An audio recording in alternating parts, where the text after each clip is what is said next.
Inter live TV, सच सबसे आगे। देश में हिंदू मुस्लिम करने वाले और मोदी की चरण वंदना करने वाले पत्रकारों में मचा है हाहाकार, क्योंकि सुप्रीम कोर्ट ने लगाई है बड़ी फटकार। नमस्कार, आपके साथ मैं हूं आदित्य कुमार।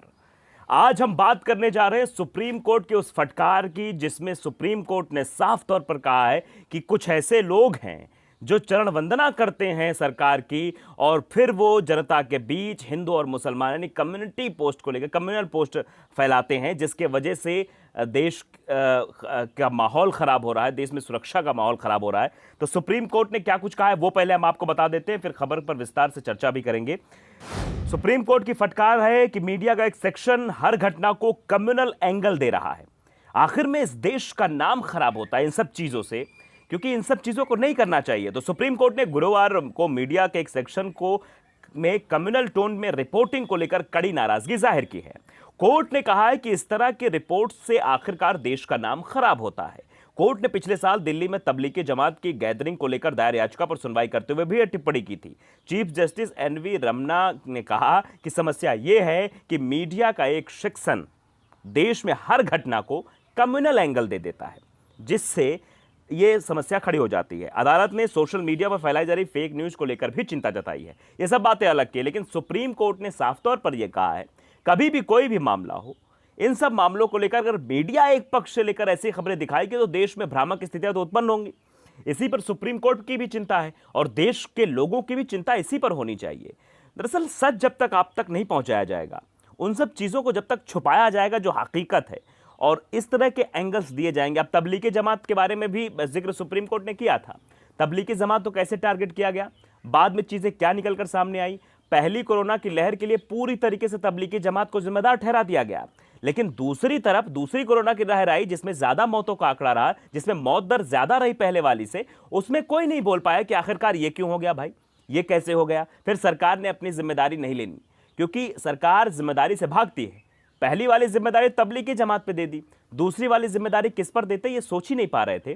और सबसे बड़ी बात यह है कि देश में ऐसी जब भ्रामक स्थिति उत्पन्न हो रही है, ये क्यों हो रही है, इसका सीधा कारण यही है, ये जो गोदी मीडिया बैठी हुई है, जो एंकर चीख चीख कर चिल्लाते हैं, जो हर खबर में एंगल ढूंढने की कोशिश करते हैं, कैसे एक कौम को टारगेट किया जाए, कैसे देश में सांप्रदायिकता का माहौल फैलाया जाए, कैसे दंगे करवाए जाए, कैसे ये सब चीजें करवाई जाएं, इन सब चीजों पर इनका फोकस ज्यादा रहता है।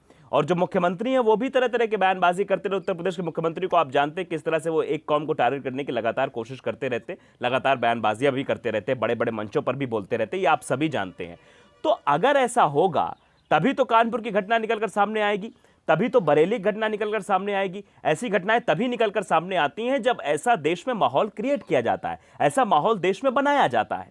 एनडीटीवी के एक पत्रकार हैं, वो भी ट्वीट करते हैं। उन्होंने लिखा है कि बात बात पर हिंदू मुसलमान करने वाले मीडिया के एक हिस्से पर सुप्रीम कोर्ट की कड़ी टिप्पणी सामने आई है। उन्होंने इंग्लिश में टिप्पणी करके बताया, वो भी आपको बता दें। The problem is everything in this country is sown with a communal angle by a section of media.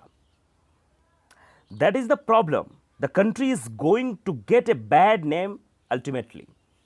तो साफ तौर पर उन्होंने भी यह जाहिर करने की कोशिश की, बताया है कि किस तरह से सुप्रीम कोर्ट ने फटकार लगाई है। अब देखिए इनकी दुकानों का क्या होगा, इनकी दुकान कैसे चलेगी, अब इनका धंधा कैसे चलेगा। एक धंधा जो इन्होंने बना रखा है, जो चरण वंदना करते हैं, करोड़ों रुपए पैसे लेते हैं। पता है आपको ये मालूम भी नहीं होगा कि आपके टैक्स का पैसा जाता कहां है, इनके जेब में जाता है। ये सब सरकार पहले अपने पास लेगी, सरकार फिर अपनी चरण वंदना कराने के लिए इनके पास पैसे भेजेगी कि लो तुम हमारी बड़ाई करो, हम तुमको ऐड दे रहे हैं। ऐड के नाम पे ये पूरा खेला हो जाता है। आपके पैसे का इस्तेमाल अपनी बड़ाई में लगाया जाता है, बड़े बड़े बैनर पोस्टर भी लगवाए जाते हैं, सब कुछ कराया जाता है, सब आपके पैसे से होता है। आपको तनिक भी खबर नहीं लगने दी जाती क्या हो रहा है। आपको ये बताना है, आपके पास ये खबरें पहुंचानी है कि इस वक्त देश में माहौल खराब है, देश हिंदू मुस्लिम में बंट रहा है, देश में हिंदू खतरे में आ गए हैं। अभी आपने हाल फिलहाल सुना होगा, राकेश टिकैत का एक बयान सामने आया। राकेश टिकैत ने कहा कि अभी हाल फिलहाल में कुछ होने वाला है उत्तर प्रदेश में। उत्तर प्रदेश में किसी हिंदूवादी नेता की हत्या करा दी जाएगी, बड़े हिंदू, और इसको लेकर फिर प्रदेश में माहौल क्रिएट करने की कोशिश की जाएगी। देखिए लोग बाग भी कह रहे हैं। एक सुमित द्विवेदी नाम के नीचे कमेंट करते हैं, जो ट्वीट किया अखिलेश शर्मा ने, जो एनडीटीवी में एंकर भी हैं, वरिष्ठ पत्रकार हैं। तो उनके नीचे लिखा क्या है, पूरी तरह से सहमत हैं सर। हमारा ब्राह्मणों का गांव है और हमारा पड़ोसी गांव मुस्लिम बाहुल्य है। बचपन में हम क्रिकेट खेलते थे। देखिए कितनी बड़ी बात इस शख्स ने कही है। मैंने जब पढ़ी तो मुझे लगा वाकई में इस देश में ऐसी स्थिति पैदा कर दी गई है। बचपन में हम क्रिकेट खेलते थे तो आए दिन दोनों गांव के लड़कों में लड़ाई होती थी, कभी कभी तो मारपीट में तब्दील हो जाती थी, पर यह हिंदू मुस्लिम कभी नहीं हुआ। आज का टाइम होता तो हर हफ्ते कम्युनल हार्मोनी खराब हो जाती। कितनी बड़ी बात बोली है शख्स ने। सुमित द्विवेदी ने बात कही है, यह बात वाकई में सच्चाई है। आज ऐसा माहौल पैदा कर दिया गया है जहां पर भी हमने कई सारी तस्वीरें ऐसी भी देखी थी, पंचायत चुनाव की भी तस्वीरें देखी थी, हिंदू मुस्लिम फैलाया जा रहा था। भाई साहब इतना माहौल खराब था। आज आप देखिए कि कहीं भी हिंदू मुस्लिम खेलते हुए नजर नहीं आएंगे, जबकि ये लोग ये भूल जाते हैं कि हमारी भारतीय टीम जो है उसमें भी हिंदू मुस्लिम साथ मिलकर खेलते हैं, देश का नाम रोशन करते हैं और देश के लिए ट्रॉफी जीत कर लाते हैं। लेकिन ये भूल जाते हैं। आप अगर देखिए अभी माहौल खराब हो जाए, कोई बात हो जाए, छोटी सी बात को लेकर हिंदू मुस्लिम फैला दिया जाएगा, तरह तरह की बातें कर दी जाएंगी, पूरे राजनीतिक लोग इसमें जुट जाएंगे और माहौल को खराब कर देंगे। ये बात बिल्कुल सत्य लिखी हुई है। और ये सब कौन कर रहा है? ये सब यही लोग कर रहे हैं, ये मीडिया कर रहा है, जो गोदी मीडिया है, जो अपने आका के इशारे पर ऐसी हरकतें करता है, इसीलिए माहौल देश का खराब हो रहा है। आप देखिए जिस गांव में मुसलमान है, हिंदू हैं, वहां पर भारत पाकिस्तान की बात कर दी जाती है, तरह तरह की भ्रांतियां फैला दी जाती है एक दूसरे के मध्य। अगर कोई सौहार्द की बात करना भी चाहता है, एक दूसरे से मिलना चाहता है, तो उसके तो अरे तुम हिंदू हो, तुम वहां क्यों चले गए, तुम मुसलमान हो, तुम ये क्यों कर लिया। तो ऐसी भ्रांतियां फैलाई जा रही हैं। और ये सब कर कौन रहा है? मैं बार बार इस बात का जिक्र इसलिए कह रहा हूं, ये सिर्फ और सिर्फ धर्म के ठेकेदार नेता हमारे बीच जहर फैलाने की कोशिश करते हैं। तो ये जरूरी है कि हमें इस बात को समझना होगा। अब ये चैनल्स क्या करेंगे? सुप्रीम कोर्ट ने फटकार लगाई है। सुप्रीम कोर्ट की फटकार के बाद शायद अब इनकी आंखें खुल जाएं, शायद अब इनको ये समझ में आ जाए कि मुझे देश हित की बात करनी चाहिए, समाज के हित की बात करनी चाहिए, हमें देश में भ्रांतियां नहीं फैलानी चाहिए, हमें देश में ऐसी चीज़ें नहीं करनी चाहिए जिससे देश बटे। अब देखिए आगे क्या करते हैं लोग। लेकिन आप ये समझते हैं, हम भी ये समझते हैं कि देश में जिस तरह के माहौल ये उत्पन्न करने की कोशिश कर रहे हैं, और ये राजनेता जो बड़ी बड़ी कुर्सियों पर बैठे, खुद तो एसी में घूमेंगे, खुद तो मजे लेंगे, शाम को बैठ के मीटिंग करेंगे, अच्छा ये हो गया, वो हो गया, बहुत अच्छा है, ये ऐसा होना चाहिए, ऐसे माहौल क्रिएट होगा। ये आपका सिर्फ इस्तेमाल करते हैं, आपकी भावनाओं के साथ खेलते हैं। और वही खेल मीडिया भी खेल रहा है। ऐसी मीडिया खेल रहा है जो हर समय कम्युनल करने की कोशिश करते हैं, हर मामले पे एंगल देने की कोशिश करते हैं। एक मामला दिल्ली वाला था, उसमें टूल बता दिया लड़की को।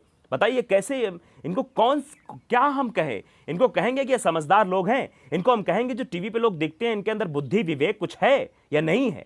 ये सब चीज़ें, प्रश्न अपने आप में उठता है कि इंसान अपने आप में सोचेगा कि क्या कहें इनको, हम किन शब्दों से नवाजें इन्हें हम।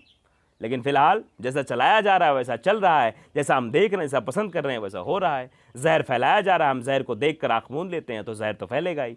हमें इस चीज़ के खिलाफ खड़े होना चाहिए, हमें अपनी सोच को डेवलप करना चाहिए कि ये करना क्या चाहते हैं। फिलहाल सुप्रीम कोर्ट ने तो फटकार लगा दी है। सुप्रीम कोर्ट ने साफ तौर पर कह दिया है कि जो हो रहा है ये देश के लिए खतरा है, देश के लिए खराब है ये, क्योंकि देश में ऐसे माहौल नहीं उत्पन्न करने चाहिए, सबको मिलजुल के रहना चाहिए। ये बात सुप्रीम कोर्ट ने कही है। तो अब इससे उन लोगों की खटिया खड़ी हो गई है कि अब कैसे क्या होगा। सुप्रीम कोर्ट ने हम पर निगाहें शुरू कर दी हैं। अगर सुप्रीम कोर्ट अभी तो फटकार लगाई है, बाद में एक्शन हो गया तो मामला खराब हो जाएगा। अब देखो क्या होता है क्या नहीं होता है। लेकिन फिलहाल इससे जो है उनकी सुलग तो काफ़ी रही होगी, काफ़ी टेंशन भी बढ़ रही होगी मोदी और योगी की और अमित शाह की, और उन लोगों की टेंशन बढ़ रही हो जो कमा खा के गुलामी कर रहे थे, बंदगी कर रहे थे साहब की, उनको भी टेंशन ज़रूर हो रही होगी।